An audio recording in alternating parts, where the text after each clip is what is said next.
तो आज के इस वीडियो में हम लोग ओम्स लॉ को दोबारा समझेंगे। तो कनेक्शन जल्दी जल्दी से बता देते हैं कि ये बैटरी एलिमिनेटर है जो एसी को डीसी में कन्वर्ट करके देता है और हमें खाली 4 वोल्ट यूज़ करना है। इसका रेड टर्मिनल पॉजिटिव है, ब्लैक टर्मिनल नेगेटिव है। यहाँ से एक वायर निकलता है और सीधा एमीटर में जाता है। एमीटर के नेगेटिव से जो वायर निकलेगा वो स्विच में जाएगा और स्विच से निकल के रजिस्टर में।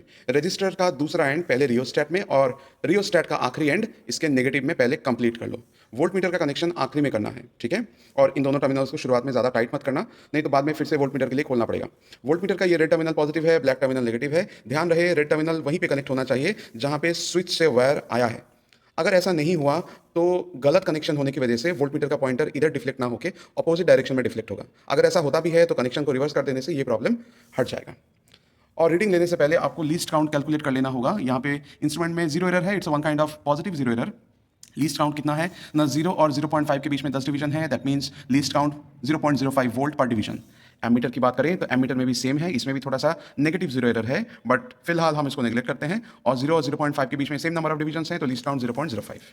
तो कनेक्शन स्टार्ट किया जाए। यहाँ पे ये ऑन ही है और शुरुआत में जी हाँ रीडिंग हमें पहले से मिल रहा है। अगर हम लोग रियोस्टैट को अगर थोड़ा टाइट है इस तरफ मूव करें, कैमरा पकड़ के मूव करवाना थोड़ा मुश्किल है, but will try to move.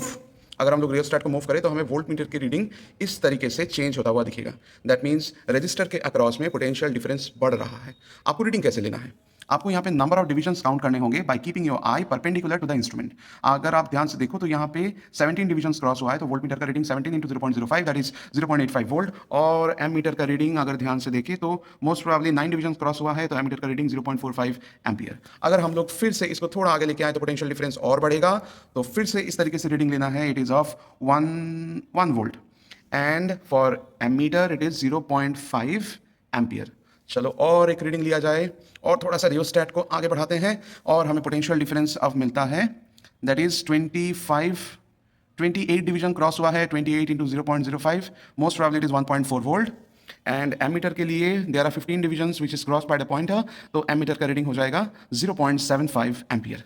ये रीडिंग्स आपको सिंपल लिखना है, छोटा सा टेबल बनाना है, जैसे कि सीरियल नंबर, उसके बाद reading of volt meter. Reading of volt meter जब आप करोगे ये इन वोल्ट्स होना चाहिए। और similarly reading of ammeter, reading of ammeter मैं ऐसे ही लिख रहा हूँ। और फाइनली रेजिस्टेंस जो कि इन ओम होगा और उसके बाद मीन वैल्यू, ठीक है। जो ग्राफ आएगा that should be a V I graph, ये वी ये I, it will be a straight line. अगर ये ऑरिजिन से कनेक्ट नहीं भी होता है तो कम से कम मैक्सिमम नंबर ऑफ पॉइंट्स को ज्वाइन करना।